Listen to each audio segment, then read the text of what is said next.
Idan ka sha wannan haɗin, to za ka samu ƙarin ni'ima, ƙarin kuzari, da kuma daɗewa ana yin jima'i. Kuma za ka ga yadda ruwan maniyyinka zai ƙaru. In dai ka yi wannan haɗin, to ko mata huɗu ne da kai, za ka iya yin jima'i da su a wannan ranar ba tare da ka gaji ba.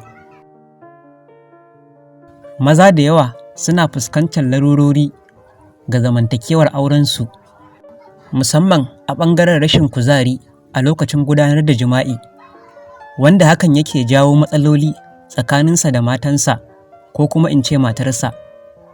Domin rashin gamsuwa a gurin mace a yayin jima'i ba ƙaramin damuwa suke yi ba. Sai ka ga namiji wani baya iya yin minti 1 ko minti 5, ya yi daɗewar duniya ka ga ya yi minti 5 yana yin jima'i, shi kenan ya gama gamsuwa. Ita kuma matar tasa a wannan lokacin ne ita kuma sha'awarta ta bujiro da ya kamata a ce ta gamsu, sai kuma ka ga namijin ya kasa.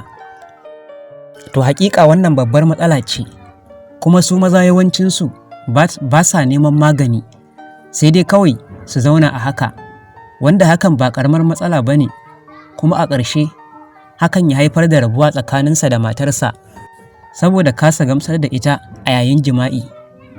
Shi yasa muka ɗan yi wani bincike, muka kawo muku wata 'yar hanya kaɗan da za ku yi amfani da ita domin samun waraka. Kuma insha Allahu duk wanda yake yin wannan haɗin, to babu shakka matarsa ba za ta raina shi ba, domin sai an haɗa akan san na ƙwarai. Haɗin namijin goro da madara. A samu gwangwanin madara da namijin goro guda 5. Da farko za a samu namijin goro a daka shi, sai a samu mazubi mai kyau a zuba shi a ciki. Na biyu sai a sami madara ta gwangwani guda 1, sai a juye ta a cikin wannan namijin goro da aka daka. Bayan an zuba sai a juya shi, ma'ana a cakuɗa shi su haɗe jikinsu sosai da wannan namijin goron. Sai a sami ƙaramar rariya mai tsafta a tace wannan namijin goron da aka haɗa da madara. A tabbatar garin namijin goron ya fita, sai ruwan madarar kawai, sai a zubar da garin namijin goron bayan ka gama tacewa. Son samu ne ka ɗan sa shi a firij ya ɗan yi sanyi na 'yan mintuna. Bayan ya ɗan yi sanyi sai ka sha.